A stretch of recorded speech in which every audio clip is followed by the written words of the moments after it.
Welcome back to the Pool Pro Podcast. I'm Dave Rockwell with my co-host, Michelle Cavanaugh. Good morning. and today we're very fortunate to have with us Brett Abbott. He's a social media and marketing expert.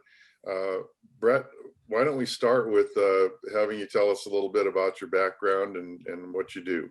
Welcome, Sure. Brett. Why, thank you, Michelle. Thank you, Dave. Both appreciate, glad to be here.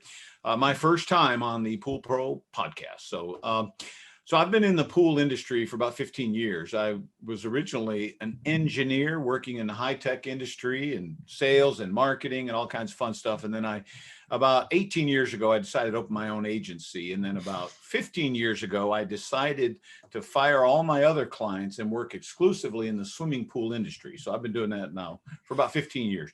Work predominantly with builders, but an awful lot with service companies as well, especially since a lot of builders also have service departments. So Yeah. I'm dabbling a little bit in retail, but boy, retail's a nightmare that I just don't want to mess with. Like owning a restaurant never ends, you know? So, We hear you.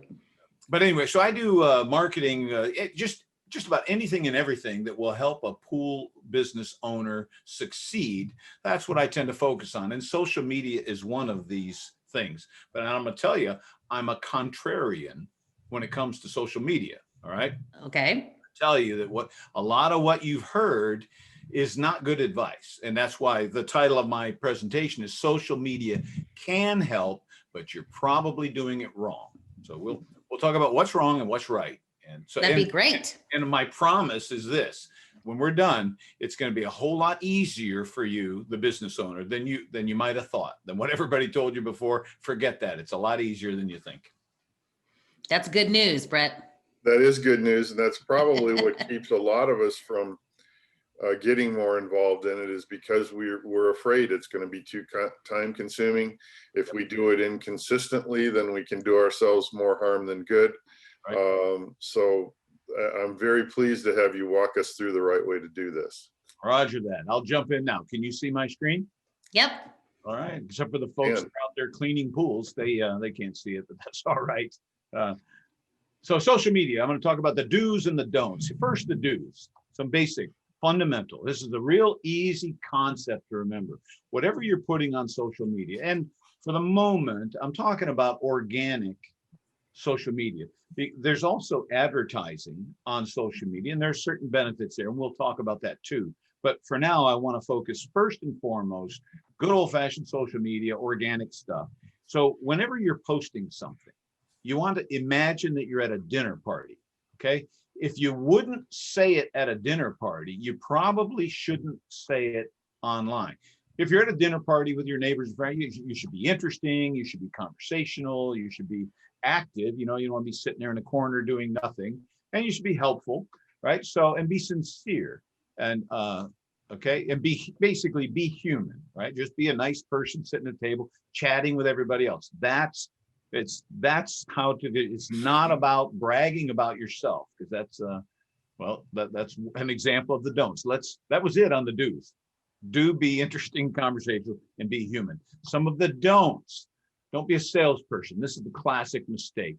Good friend of mine that I had to bust his chops when he did this one some years ago. He's a builder out of Arizona. He said, it's going to be hot soon in our little corner paradise. Now's the time to get your pool constructed so you can get all summer long. He got his headphone and everything. It's like he's like a radio DJ. It's time to give me a call so I can get to the pool. Like, no, that's not. If you were at a dinner party, they'd say, don't invite this guy again. So don't be trying to sell stuff. Now, don't get me wrong. There are certain situations where you can sell, but it needs to be because you're helping your friend. If it's self-serving, you're going to bomb. Another important concept: don't overshare. For the people who can't see, I've got a funny little cartoon. It shows a guy showing off his high-tech toilet to some guests. He says, when I flush this baby, it automatically posts on Twitter, Facebook, and YouTube. So that's too much information, all right? We don't need to tell them everything. Just don't get carried away. Here's another important thing, especially for you to tell your marketing people if they're making this mistake.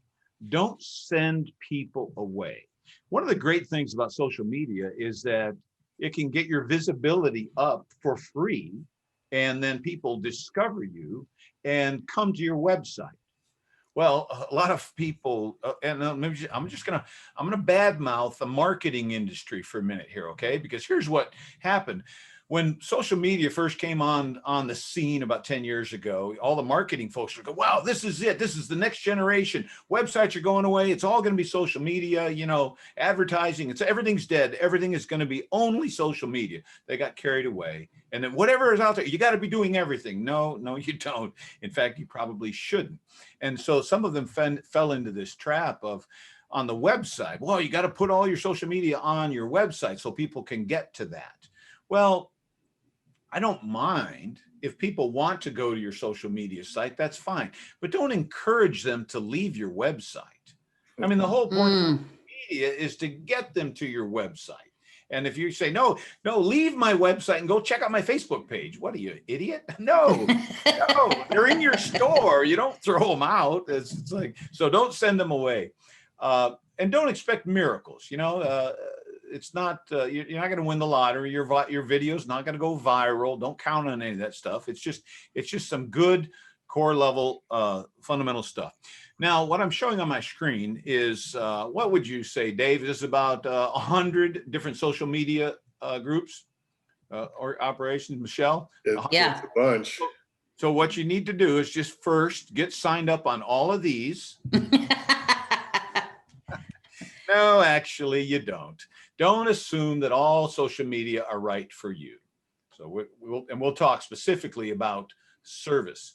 Oh, that's interesting. Look, Nextdoor jumped in there, right in the front. So I'm gonna, that was a gimme. Now we're gonna play a little guessing game. Now, people who can't see the screen will have to guess. But Dave, you go first, and then Michelle. Michelle's younger, so she's going to be better at this. The younger you are, the better you are at social media. Fact of life, okay? Us old people just need to accept it and deal with it, okay? So Michelle, we expect you to win. So Dave, you get to guess. When I bring up a logo, what is this one? It looks like an F to me. What would that be? That's Facebook. Right on, Facebook. How about this one with a G on it?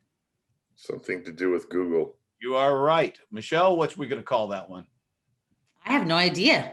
Well, it looks kind of like a business, right? This is Google My Business. Oh, that's Google. I didn't even know what the icon looked like. I've never seen it.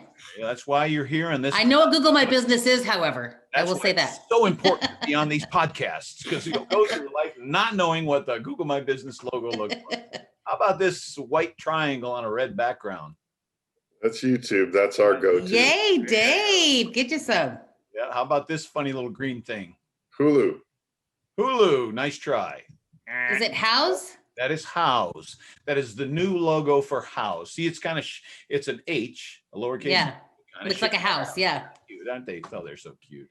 How about this one? They keep changing it. So this one's tough.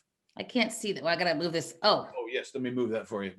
uh, That is the, so it looks, it's a balloon, right? Like someone talking, which is really odd because it's actually, neither one of you know this one, right? I don't. Yeah.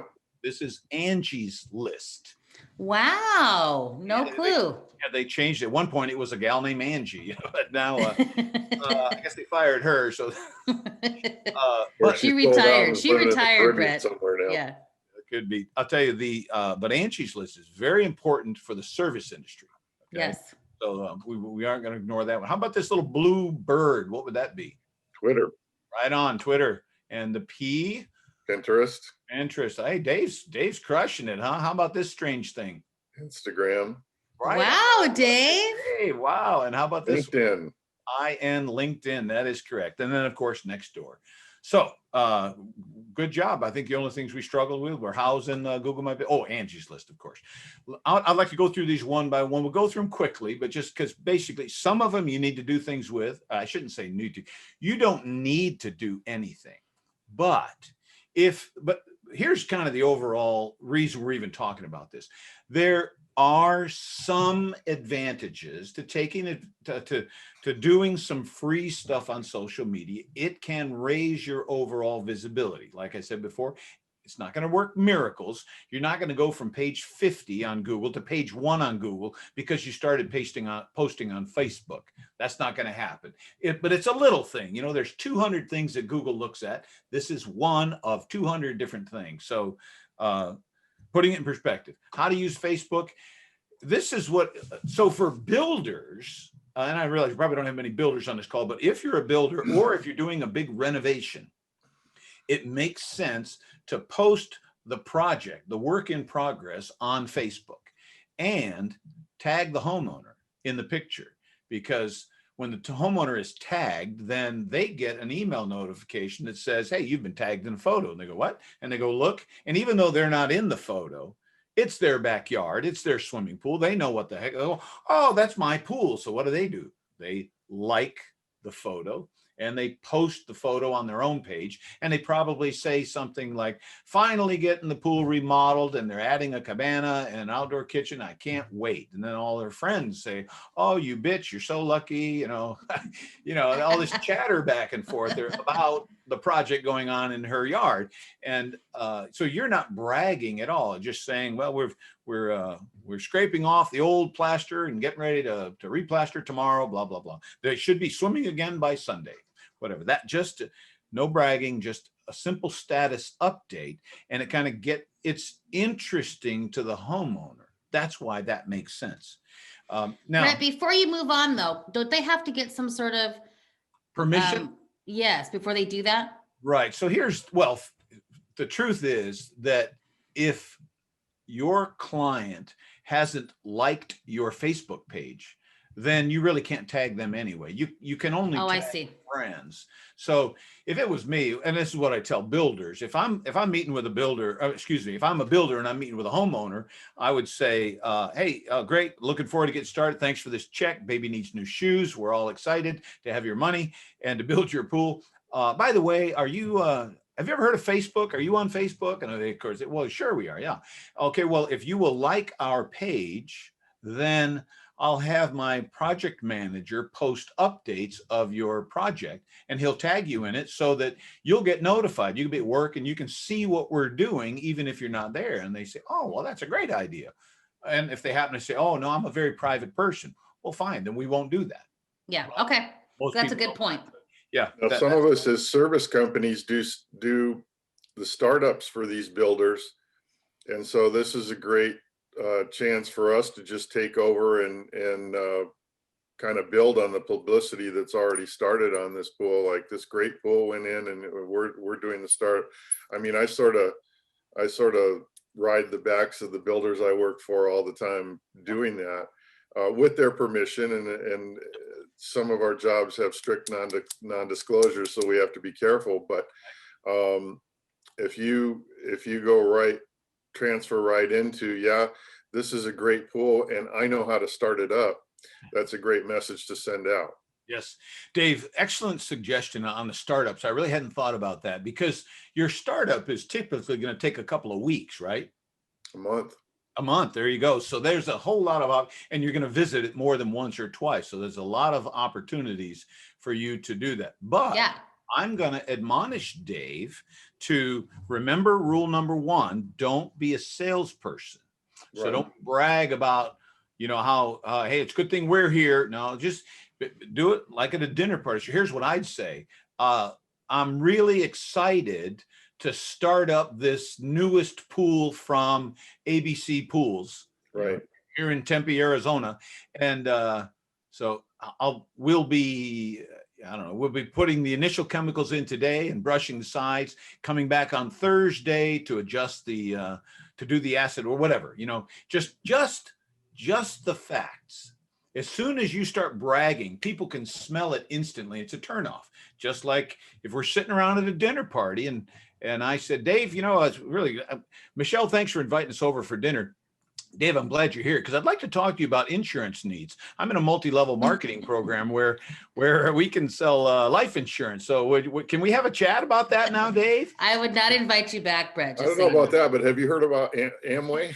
Amway, right. See, it's like there's certain places, just don't go there, right? So that's kind of my admonition for Facebook. Again, no, that's a good point. And the way that I do it is to keep referring back and giving the glory to the builder that this is a spectacular project.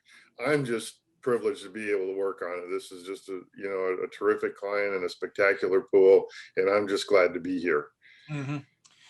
And I'm looking forward to the day when they get Yep. to swim, because that's what everybody's waiting for, the day they Yeah. finally get to swim. Right. Now, before I leave Facebook, let me tell you this. If you're strictly a maintenance company, then or even repairs and maintenance, then Facebook probably isn't your home for social media. It's okay to do it, but there's not a lot to talk about. It's kind of like a maid service. If you got a maid service, who wants to say, well, we cleaned up the Smith's house today. Boy, they had one hell of a party last Saturday, but we got all those used condoms picked up and all the empty. It's like, no, it's, like it's too much information, right? So if you're a service company, there's not a lot of leverage unless you're doing Right. a startup, great example, or a renovation, something that's going to have a little bit of chatter. Exception, if you are going to resurrect a drowned squirrel from the skimmer and give that little guy, CPR and save his life, or something else really unusual. Well, that's cool, right? Something interesting and unusual, but just don't brag about, I saved the squirrel.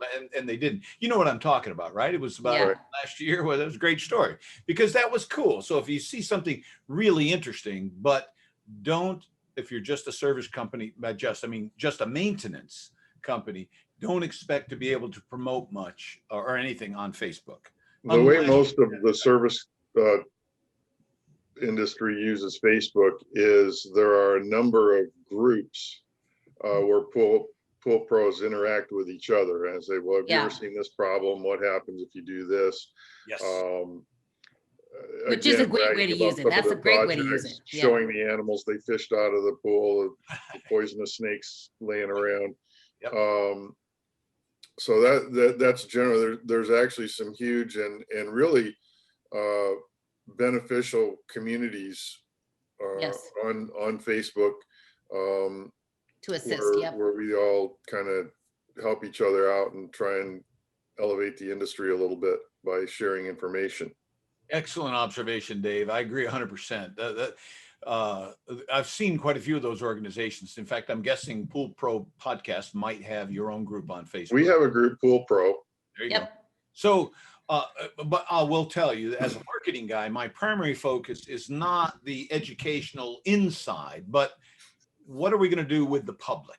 That's Right. what are we with regarding your image and promoting your company? That's my primary area of focus, and we'll tap Dave on the shoulder when he's got the educational side, because that's good stuff. There's also, social media with Facebook. If you've got photos on your website, you can let them like the photos. That's a good thing. But I'll tell you, the real power in Facebook right now for any service company, almost any company, advertising in Facebook has turned into a monstrous, wonderful animal. And the reason is simply the side point, it's not very expensive, but the real advantage is the targeting. So Yep. if you've decided that your ideal client is a woman between the ages of 30 and 38 with 2.5 children, and she's a fan of Britney Spears, and she's into yoga, and and she's a member of the PTA, or whatever you want to define, Facebook will find those people for you in that zip code or in that area. So you can really laser target and send your message only to those people that are your ideal clients. Just to clarify, we're not talking about advertising to people who like us already. We're talking about reaching out outside of our circle to get other people. So huge advantage for Facebook, because you can, for example, you would, if I'm a service company, I'm only going to try to reach people who own a swimming pool, right? So, and then narrow it down from there, and within a certain zip code, et cetera. So the advertising, again, for a few $100s a month, you'd be surprised how much action you can get, especially right now. Of course, in the year 2020, do we even want to advertise? I mean, aren't most of us just, the phone's ringing off the hook more than we can handle? But if you're ready to try to generate more leads or grow, Facebook advertising is probably one of the best ones out there. I'm moving on now to Google My Business. This will get faster. Okay. We spent the Yep. most time on it. Google My Business is vitally important for any business, no matter pool industry or otherwise. Everyone should have claimed their Google My Business account by going to Google. If you don't know what I'm talking about, then pull up your name. Actually, you could just go to Google and say Google My Business, and it'll take you right to the page where you can enter your phone number and it will identify your business. And if your business has not been claimed, then you need to do that. You need to claim your business and then take responsibility for it. Not just take responsibility, but you need to put your hours, make a connection to your website, upload photographs of your people or of jobs, beautiful pools, whatever you want. I happen to be showing one here. So here's Sutherland Pools on the right, and you got all these great photos that you can see. And here's a guy out of Atlanta, Georgia.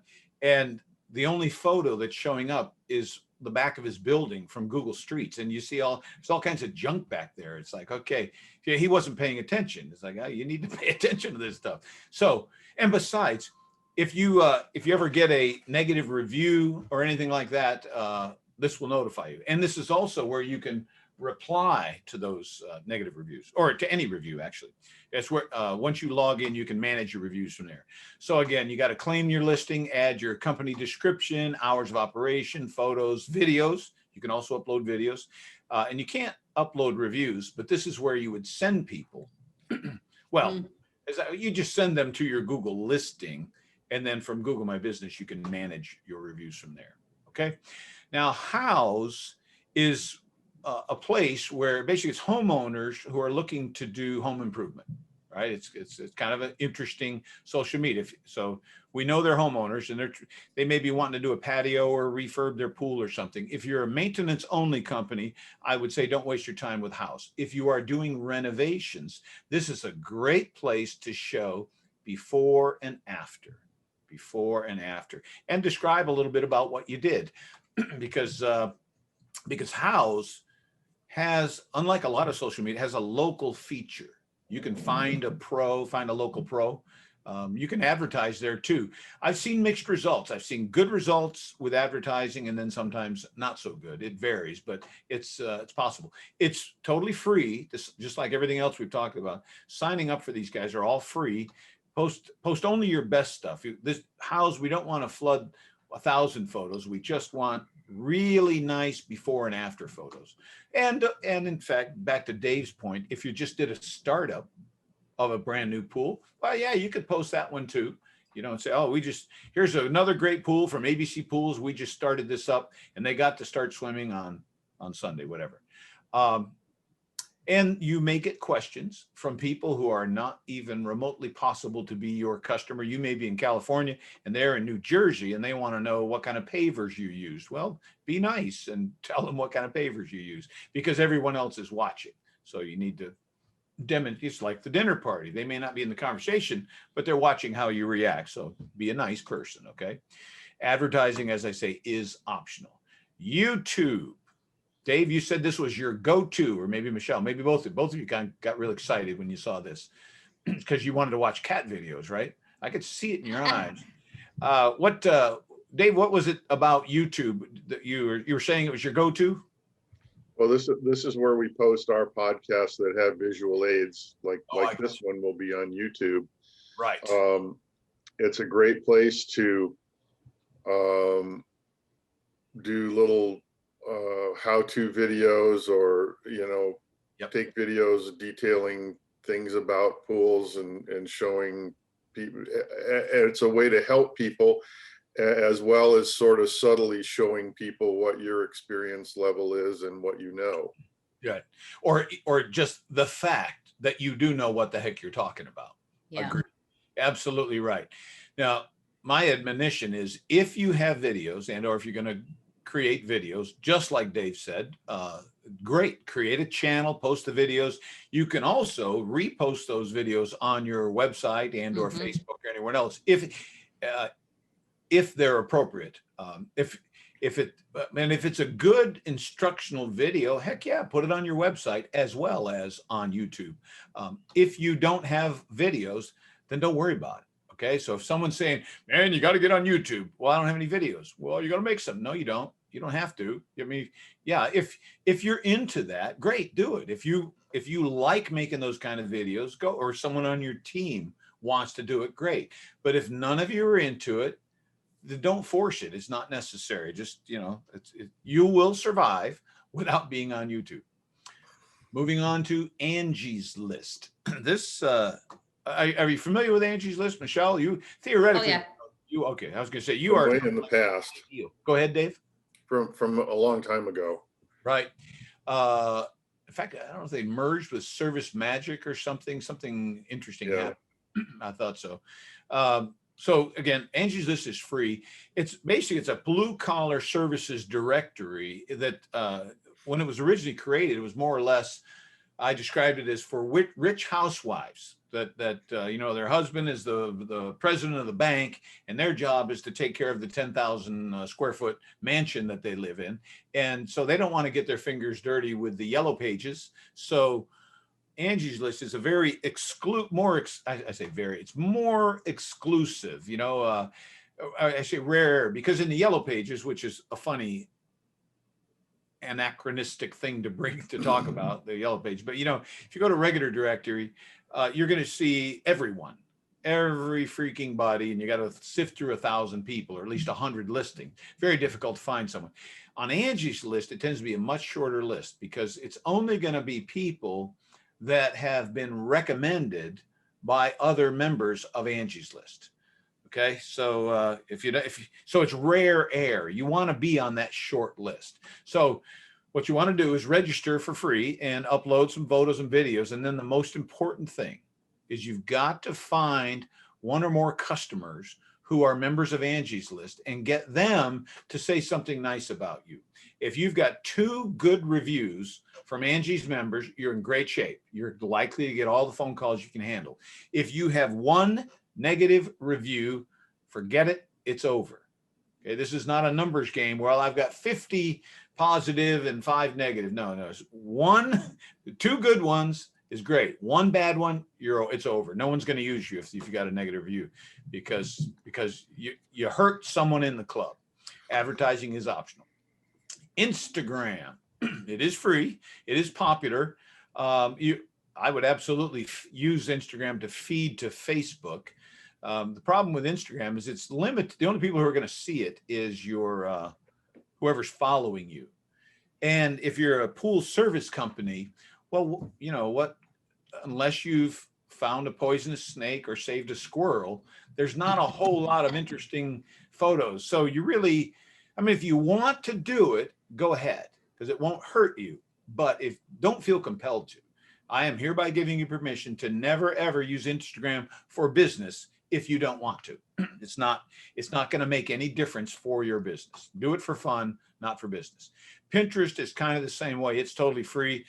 You can promote your work and your website and your search rankings. It can help those things a little bit. So again, if you got a lot of time to kill and you like to do all the pin it stuff, you can do that, but it's not going to move the needle much. And part of the problem is, unlike Houzz, on Pinterest, there's nothing local about Pinterest. So people may discover you. The chances of a local person discovering you on Pinterest is like 1 in 10,000. Okay. So it's like, don't do it because you think you're going to get business. Just do it because you're bored and you like it, LinkedIn. I'll bet both of you are active on LinkedIn. Yes. Yes. So yeah, somewhat. Okay. And you can or cannot, it's totally up to you. Here's the deal with LinkedIn. LinkedIn is a business to business social media. It's a great place if you want to find some employees, if you're looking for a job, if you want to connect with other business people. It's great for that. It is not a place to sell pools or pool service. Okay? Because let me ask you, I remember hearing a marketing person say, boy, and you got to get on LinkedIn because people are going to go look at your profile on LinkedIn. I'm thinking, have you ever hired an automotive repairman or HVAC guy or a roofing contractor or a pool service company or anybody else and thought, whoa, whoa, whoa, whoa, whoa, I'm not going to hire this person until I check out their LinkedIn profile. Have you ever in your life? I've done it for other things, but yes, I do actually go look at people's profiles on LinkedIn to kind of introduce myself to them. But I don't think it's weird if a pool service guy isn't on there. I kind of give them a break because I realize it's probably not the best, it's not something that's that as important to them. And let me ask you, Michelle, are you looking on LinkedIn for that person for business purposes or because you're thinking about hiring them? Both. Okay. Both. Because I don't know anyone. You'll be the first person I've ever met that would look on LinkedIn for a residential service. So. Oh, no, not residential service. No. Okay. Business people, meaning other people I may do business with. Right. Yes. Business to business for sure, not residential. Right. And that's why I'm saying Yeah. if you're trying to grow your business, LinkedIn isn't going to help you unless you're looking for employees. Twitter, one of my favorites. Now, this is probably the perfect example of marketing people giving business owners bad advice, saying, "Oh, you got to be tweeting. You got to be tweeting." No, you don't. So Twitter is perfect for anyone who's famous. If your name is Paris Hilton or Mark Cuban, well, guess what? There's a million people who are interested in whatever you've got to say, whether it was what you had for breakfast or what you're thinking about the presidential election. There are people following you. If you're not famous like them, you need not apply. I'm showing, so Michelle's too young. She would know. The Maytag repairman, Dave might be old enough to remember, he was always, the machines ran so well, he never had any work. But if you don't have 1 million followers, you're wasting your time. Because in terms of trying to grow your business, you're wasting your time because who's following your tweets? Well, maybe your family, maybe your mom, okay? Maybe your coworkers, maybe your competitors and your suppliers. Do you think your homeowners are following your tweets? Not likely. Well, and more importantly, the homeowners that you hope to win as new business, well, they have no idea who you are. They're not going to be following your tweets. And I certainly wouldn't make a decision to hire someone by signing up for their tweets. It's just not from a residential service standpoint. Nextdoor, this is the newest kid on the block. It came on strong. It's a wonderful little social media app for communicating with neighbors about neighborhood stuff. It didn't take long before they started saying, "Hey, can anybody recommend a pool service company out there?" And so they said, "Well, you know what? We've got a directory." So now they have a business directory where you can, you make yourself available. If you're lucky, the neighborhood people will brag about you. That's the ideal. But as a minimum, you should probably look into getting your profile set up on Nextdoor. If I'm a pool service company, I would absolutely go to Nextdoor and get your free profile set up. Look at the advertising options. I have zero data right now to be able to tell you whether or not I think it's going to work. I think it's got potential, but it's one of those things you'll never know. We'll never know until people start spending money on it. Okay. So that it's that new. It's only come out in the last month or two. Now we're looking at a 1-star review. Ever heard of that? I'm sure Yes, Yep. I have. Dave and Michelle have never had a 1-star review, but you've heard about other people getting 1-star reviews. So let's talk about what to do when the crap hits the fan, shall we? That would be great. And Brett, one of these social media outlets that I didn't see up there yet is Yelp. Oh yeah, I took Yelp off a while back, and I was kind of struggling with it. I was tempted to bring it back, but because Yelp is a weird animal. I'm glad you brought it up. Yeah, It's a real challenge because, I hate to say it, but it's kind of like La Familia, the mafia. It's like because so it can really be great if you got some nice reviews. It can generate a lot of business. But as soon as you start getting some phone calls, you're going to get a phone. As soon as you start getting business from Yelp, the salespeople, I think there's a trigger, a little red light starts flashing. Rockwell Pools is getting a lot of free business. Better sell them a contract And so then Yeah. you start getting hounded by the salesperson that, Right. and it's kind of like, hey, Dave, I'll tell you something there, Dave. You got you a really nice looking business here, you know? Sure would be a shame to see You'd something hate to happen. see it to get a you, bunch of know bad what reviews. I'm saying? Right. Yeah, But because sure you would be know, a shame. that's one thing I think where Yelp is losing its own credibility, because the only people that really bother to log on and write a review are people who want a place to Yes. vent when they're Yes. not happy. And that's where that's kind of one of the things that prompted us to want to bring you on is what do we do when we get a bad review? And now that I'm seeing these other sites, I'm seeing the places where we need to be very careful with that.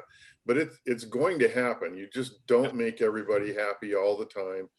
And so what do you do, and how seriously should you take it? And if you take it seriously, how do you handle it? I'll tell you exactly. What a setup. Michelle, would you please hand Dave a $20 bill for setting this up perfectly for me? I'll take it. You absolutely must take it seriously. I'll tell you exactly what to do.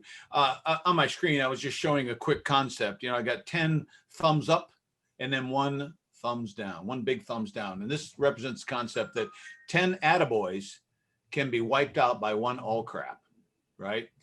So it's kind of a ratio of 10 to 1. For every 10 positive review, for every negative review, you need like 10 more good ones to kind of push it down. That's kind of the general ratio. So somebody figured that out a long time ago. So what you have, so you need as many positive reviews as possible. By the way, I guess another reason I've kind of backed off on Yelp is because I agree with Michelle. People aren't taking it as seriously anymore.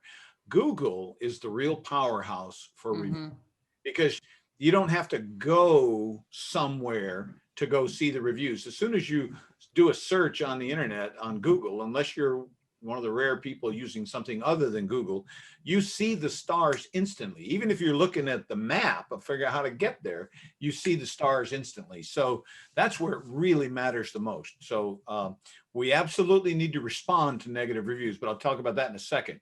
Another option, well, again, option A is to flood as many positive reviews as possible. There's probably a dozen companies out there that you can hire them for a couple $100 a month or more, and they will proactively help you get more reviews. Some of the ones I've had, I've seen good success. Broadly.com, they do pretty good. Birdeye, especially in the service industry. I'll elaborate on that in a second. Scipio's pretty good, a little, probably the least expensive. Podium is also pretty good. Now, the thing I don't like about Podium is that they think they're better than everybody else, when in fact their features really aren't that much different. They say, oh, but wait, we have the ability to text. Well, they all have the ability to text the customers, okay? And generally speaking, almost all of them have that. And well, we have a special algorithm. Well, they've all got special algorithms, right? So Podium is a great product, but I think it's a little overpriced. I have not seen them bring any added value beyond what the others are offering. Now, if I'm in the service industry, I think I'm going to go with Birdeye because it's a little more hands-on. But I had a guy down in Houston, a client of mine, that he was struggling. He had about 5 or 10 reviews, and we needed to get him up into a safe zone, like 50 or more. So he signed up with Birdeye. And what he does is every time he finishes a repair, then as soon as he got out to his truck, he took out his phone and opened the Birdeye app and hit boom, because the person is already in the app. And he hits send to send a little message. It says, so I understand you just used ABC Pool Service. Can you tell us what you thought? And and it gives them instantly a chance to write a 5-star review. And he just walked away. All right, so it's never more fresh on their minds. So he said he got a very high hit rate. He would get to the truck, and before he started the truck, he would send it, and then boom. So he got like 55 5-star reviews inside of a couple of months. Okay, he's like turned the whole situation around. Now he's in great shape. So Birdeye is I think it's the easiest to use, as long as you don't mind doing a little bit of the work yourself. You just got to be proactive with it. You can turn your situation around. The way these work, if you're not familiar with them, in most cases, they'll send an email to, you have to upload your list of contacts into the database, and then it'll send an email. It says, hey, how did it go? Was it good or was it bad? How was your service from ABC Pools? And if it's good, they say, oh, glad to hear it. Would you mind saying something nice online? And then here's a link to our Facebook page. Here's a link to our Google page. Here's a link to LinkedIn. I'm joking. We've never put a link to LinkedIn in there. Maybe Yelp or one of those. So then that encourages them to leave the 5-star review. If they say, again, when they're choosing good or bad, happy, unhappy, if they say unhappy, then it says, oh, we're really sorry to hear that. Well, please tell us what can we do to make that better? We want everybody to be happy, et cetera. You do your instant sucking up to try to recover that person, because you want to know about it. If they're not happy, not ready to give you a 5-star review, you'd really like to know why, right? So, Right. So that's, all of them basically work that way. Negative reviews. You absolutely need to respond to negative reviews. Now, I have one exception to that, which is, and I'm going to go off on a tangent for a second first, because what I'm finding, I'm wondering how many of your listeners are running into this, where in the year 2020, people are getting so many phone calls that it's taking days or weeks to be able to respond back to all the inquiries. Hey, I need my pool cleaned. And you've got 87 people in front of that person that you already have to respond to. And so people are getting 1-star reviews because people are saying, all these people have horrible customer service. I called and it was a week and a half. Well, nobody ever called me back and blah, blah, blah. Even though the website probably said, hey, due to overwhelming demand, we are completely backlogged. It's taking us a minimum of 3 weeks to respond to any calls. They ignore it. They leave a 1-star review. It's very annoying. And I was thinking there was one client who got a negative review for basically the same reason. But this was about a new pool. And so we thought, you know what, before we just kind of justify ourselves or do the response, I said, let's try to win this guy back. Now, it's still in the works. I don't have a happy answer yet, but the guy really wanted to buy a new pool for like $100,000. So, and he said nobody called him back. It turns out he wasn't quite right, as usual. But I said, let's communicate one-on-one privately with this person to see if we can win him back, because the best outcome here is to sell him a new pool. Because if you sell him a new pool, then certainly he's going to change his review. Okay. Or you certainly have an opportunity. So anyway, if you have a negative review, the worst thing you can do is ignore it. So again, except in that rare circumstance where you're going to try to recover it. In fact, you know what? Let me reinforce that differently. Whoops. I'm sorry. I jumped ahead. So let me go back to this. Let's focus on this whole negative review thing. The couple of crucial rules. You do need to respond. Again, let me back up. The first thing you ought to try to do is resolve it offline. As soon as you see the negative review, call that person. Hey, I saw the review. I'm really sorry to hear that. Boy, you know what? We want everyone to feel like they got 5-star service. Can you please tell me where we dropped the ball? What did we do wrong? And be ready to fall on your sword, okay? Because when people are angry, they want to vent. They think, oh, you jerks, you don't listen to me. I called your office and she was real short with me and blah, blah, blah. And they're all angry. So there's 3 magic words. I talk about this when I teach customer service, customer satisfaction. But so I'll tell you this, the 3 secret words. Yes, you're right. Hey, my pool is dirty and this happened and that happened. Now, maybe 90% of what they said is totally false. But the correct answer is yes, you're right. If that really happened to you, that's horrible. You should not have to deal with that. In fact, I teach in this course that 5 different ways you need to say, yes, you're right, 5 different ways. And this, by the way, applies to any argument. If you're in a marriage and you're arguing, I guess the corollary is yes, dear. But it's yes, you're right. 5, you're absolutely right. That's number 1. Shouldn't have happened. I agree with you. This is totally wrong. It was we must have made some kind of horrible mistake. And I'm ashamed that you had to go through this. I keep saying over and over and over again that I hear you, you are right. Because after about the 5th time that I tell you, you are right, they're like, okay, good. You got it. You heard me. Great. And now both of you, now you've defused the anger. They don't feel like they got to beat you up to get you to listen to them. You've proven that you're listening to them. Now, how can we solve this? Right? And then you look for a solution. Now, I know a lot of pool companies who will go out of their way to throw extra money at it to turn a 1-star review into a 5-star review. That's a business strategy. Whether you want to do that or not, that's up to you. I'm not saying it's right. I'm not saying it's wrong. But it's nice to have a whole bunch of 5-star reviews. I would say that it's worth a try. Maybe you can do it without having to throw any money at it. But I would absolutely explore that first. That's the best way to get rid of a negative review, is have a one-on-one conversation. Probably should be the owner of the company. If you have more than one person in your company, it just feels better. If I get a phone call, because maybe Joe's been working on my pool forever, and I get a call from Dave. This is, hi, Dave. Hi, Brett. My name's Dave.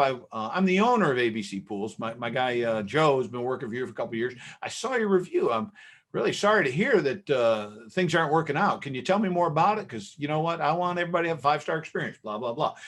When it comes from Dave, I think, oh, okay, this is not some employee trying to justify what he did, right or wrong. This is the owner of the company calling me because obviously he cares about me and of course his reputation. It resets me. I have a different, as another business owner, I'm thinking, okay, well, let me hear this guy out.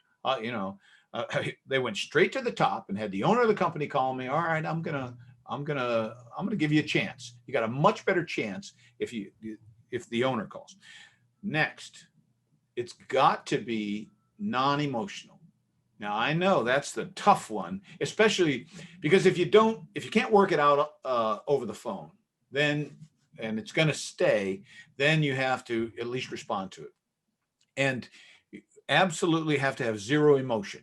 It's got to be as short as possible, as factual as possible, because here's what's going on.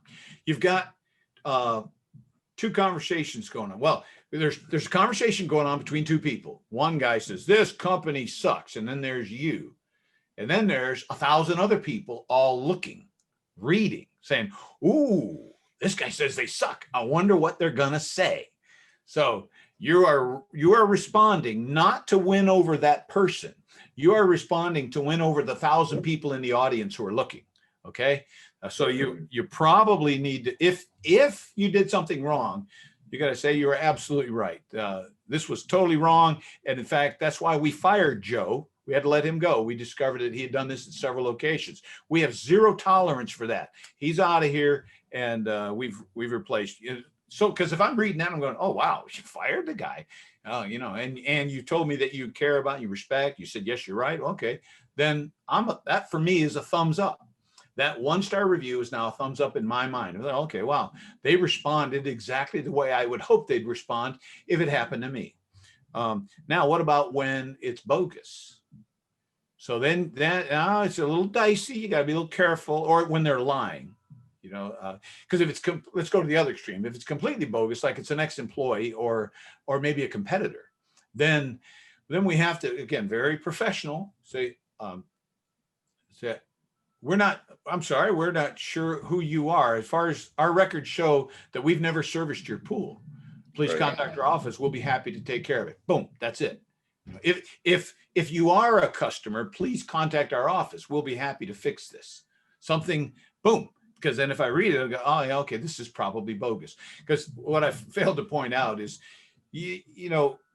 when there's a fight going on, usually these negative reviews are not usually, sometimes they're pretty crazy. Like, oh my God, they took our baby and they threw him over the fence. They kicked our dog. They smashed my windshield. There's like, okay. So we want to look like the calm, cool, collected, intelligent person. Then everybody goes, okay, obviously that's the wacko, okay? Not the business owner, because we all know there's some wackos out there. So that's kind of the goal. If it's somewhere in between, again, what you don't want to do is you don't want to start a dialogue online, right? You just want to say enough to appease everyone else who's watching. The best solution is to try to resolve it over the phone or face to face. If over the phone doesn't work, I would absolutely drive out there to meet with a person. And I would tell them, how much I care. I mean, this is very important to me. If you're not happy, I mean, I lose sleep at night when my clients aren't happy. And so, sir, if you could, I'll meet you after work, whatever time. I would love to come out. I want you to show me what they did, because I will absolutely take corrective action. There is no way I want to run a company that behaves this way, that makes you feel the way you feel. That I feel horrible about this. I want to fix it, right? That kind of an attitude will tend to at least. They're looking for a confrontation. So the last thing you want to do is give them one. Right. And it's been bad customer service experiences that put them in that mindset, being on those bad calls and stuff online. That's what you don't want to do, is give them a confrontation, because that's what they want.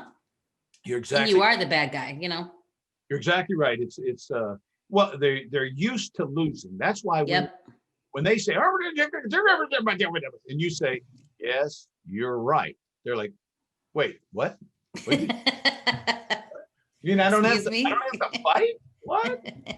That's why you say it 5 times, because then they go, wow, he really did understand. Great little secret. Yes, you're right. It's hard to. The other part I teach in that class is this is why you want to have the business owner do this, because a lot of people want to say, well, yeah, but here's my excuse why I'm not really in trouble. And yeah, but will get you. Yeah, but means the argument is going to continue. Yep. I hear you, but you're still wrong. So we don't get into that. I realize we ran kind of long here. So I don't. There's one last thing I want to mention about social media. It's probably smart, especially if you're having trouble with occasional negative reviews. You should think about a monitoring service. Now, not everybody needs to do this. And in fact, with some of these services like Birdeye and Broadly and Podium, the monitoring service is built in. All right. So they'll notify you whenever they pick up, they'll be monitoring for a negative review or a positive review, and they'll let you know so you can respond quickly. So that's smart. Do you need one by itself? Hootsuite is a pretty good one for managing that kind of stuff. But if you don't have a lot of 5-star reviews, I would say sign up for Birdeye or one of these similar ones, and get more 5-star reviews and use their monitoring service. Once you're up where you need to be, then you can back off on that. So that's really what I wanted to cover. And I see I did take a full hour, or darn close to it. Am I in trouble for going over? Not at all. No, we can actually break this up into 2 segments if we have to. Okay. But this was really good stuff. We appreciate it very much. Absolutely. Any questions for me? So just to revisit, if you get an anonymous or somewhat a review that you suspect is fraudulent, I think you mentioned it's like you see the name and it's like, well, I never worked for that person is not on our customer list. They made a charge, a claim that we did something that we just don't do that. Right. What's the best way to tackle that one? Right. So yeah, I'm glad you brought that up, because here's another little trick. The concept is that people tell the truth with specifics and they lie with generalities. Okay. So we want to get in our response, we want to get extremely specific. We want to look at every word they said and find something in there that says, oh, well, that's impossible. For example, for one example is all of our vehicles have tracking, because this jerk in his truck, he ran me off. I was over at such and such at this location. And I said, well, all of our vehicles have GPS tracking. And our records show that none of our trucks were anywhere near that location on that day. So not sure, maybe you have us confused with someone else. And that's kind of all you got to say. So but each one, there is no blanket answer. The key is you got to look for something they said and then come back with some kind of evidence. Because if you say, well, we don't do that, well, that's a little vague. You could be lying. Well, but if I over explained it, if I said, well, look, we have been using the NPC, is that what it is? The guys, the National Plaster Council. Yep. Yes. Yeah. We've been using NPC startup process ever since this company was founded. We believe strongly because they're the best of the best. They figured out what's the best. By the way, I know that that's not necessarily true, and that half of the world says no, that's a bad startup. Do the other startup. But anyway, you could use something very specific. We use the such and such startup that calls for this. So they have a certification process. And if you've gone through that class, you can say, I am NPC certified to start up pools. That's right. In fact, I would say as an NPC certified technician, I know there's only one way we start up a pool. It involves this, and then, this amount of this, and then this amount of this, and then this amount of this. That's the only way we do it. So what you're describing doesn't sound right. And all right, so that's, again, throw as much facts on it. We don't want to go too long, but don't be so short that it sounds like you're just fibbing back. The other thing is, if it's just sounds ridiculous, then I've certainly written responses that said, we're not sure who this person is. We think this is a competitor. And that's it. That's all we say. Because again, if someone's reading that, they go, oh, well, yeah, it does sound kind of hokey, because again, the 1,000 people are just trying to figure out, okay, who do I believe? Well, if that guy sounds crazy, this person, we've never heard of this person, we don't know who they are, we think it's a competitor. Because I've definitely seen stuff that looks like it was written by a competitor because it just sounded crazy. Yeah. And I don't know that I've ever had anyone come back and say, oh, yes, I was. Well, good, prove it. Call us.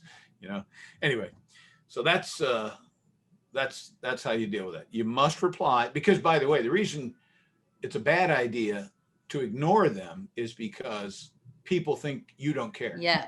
Or that you're not responding because you are at fault or whatever. Right. Yeah. You're accepting guilt. Guilty or stupid or both. So we want to dispel both of those theories. So I was going to ask you, Brett, if you say that one and only one social media platform do you think service companies should use? If you only have time to focus really well on one, what would be your recommendation for service companies? No question about it. It is absolutely Google. Google reviews, absolutely powerhouse, because everything you do on Google makes Google happy. So even if it doesn't change your image, which it probably will, because that's where the most people go, the most people see it, has the most influence, it's the most powerful, but all that activity also improves your rankings compared to the other guy who's not doing anything there. So having your Google My Business profile up there and make sure that it's right and good, number one, and then getting your customers to go out there, and they're going to do it anyway, probably. But like you said, if you can recommend that they go out there and give them a link to your page or whatever, and ask that they write a review for you, that'd be the way to do it. Yep, that's a fact. Okay. By the way, I wrote a letter some years ago, put it on my website, and if you like, I'll give you a link later. You can add it to this YouTube posting if you want. I'll give you a link to a generic letter I wrote that great. Give to your customers and say, hey, we really appreciate what you said about this the other day. Would you mind putting that on our website? Here's a link to, not our website, excuse me. Yeah. Writing that online, and you give them a link to your YouTube page, you give them a link to your Facebook page, and whatever else you want. So I'll give you that link afterwards so you can share it with That'd be great. And if they want some additional services, like you were saying, maybe SEO optimization, or how do you get more people to your website through organic search? Right. If they need an expert in that area, Brett, what is your recommendation? Well, you got to call me. That's what I specialize in. I mean, and don't get me wrong. Maybe they don't need to hire me, but I've been studying this industry for so long.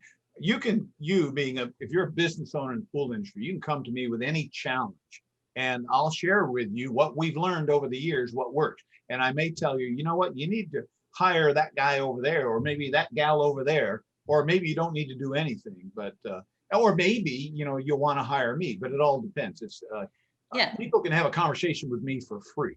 So Gotcha. I guess the secret is I should tell you my website, huh? That'd be great. Yes, please do. Pretty easy. It's poolbuildermarketing.com. Poolbuildermarketing.com. Now, again, I know Pool Builder, it's in the name, but we do work with everybody in the pool industry. We just happen to brand on Pool Builders. So Yeah, which makes That's sense.